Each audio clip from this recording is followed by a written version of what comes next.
Alex, the Obamas have done enough. I think we can agree with that.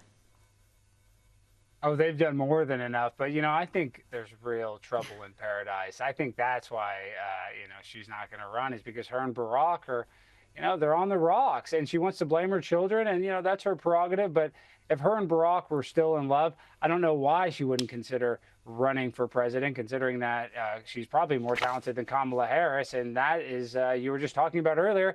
That is who they predict to be the next candidate for the next presidential election. So they have nobody to put up for president that is actually likable, that has really achieved anything that is noteworthy. So I wouldn't be surprised if they tried to make her do this, but she's not going to run because her and Obama are obviously having relationship issues. So she has bigger fish to fry than trying to run for president.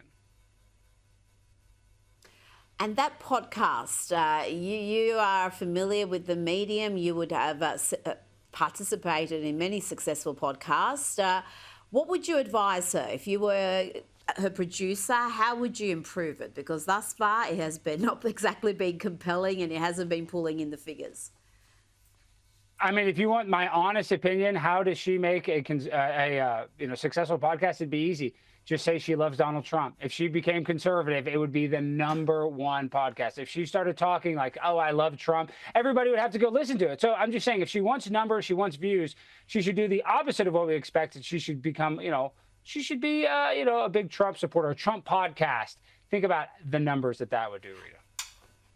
You know what? You're onto something. She doesn't even have to go that far. If she just deviates on one issue from the leftist group thing, it can be anything. It could be men in women's sport. It could be net zero craziness. It could be any number of policies. If she just took one of those and took a contrary position to the left, it would have a huge reaction. Now, before you go, I've got to ask you about the Venezuelan gangbangers being sent back to their home country. Despite the fact that we've got activist judges, some of them appointed by Barack Obama, like Judge Patricia Millett, who are frustrating the efforts of the Trump administration to deport these gangbangers. This judge has even said, Alex, that these prisoners are being treated worse than Nazis.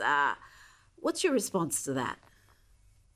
It's ironic that she compared flying Venezuelan gangbangers back to their home country of Venezuela as worse than the Nazis were treated, considering after World War II, it's a well-known fact that a bunch of Nazis tried to run away to Venezuela. So that doesn't even make sense. She just doesn't even know her world history. So trust me, those Nazis would love to be in Venezuela instead of the Nuremberg trial. So she's insane. She's trying to hand wave. I said that earlier, but she's trying to act like the Holocaust wasn't a big deal anytime she says that. And I hate that. I hate that they always use that term Nazi, because it's just so misused, and it's not what's happening to these Venezuelan immigrants. I got a free trip back home. I mean, anybody would accept a free plane trip back home. We should have sent them back in the back of a bus, my personal opinion, but, I'm not Tom Homan.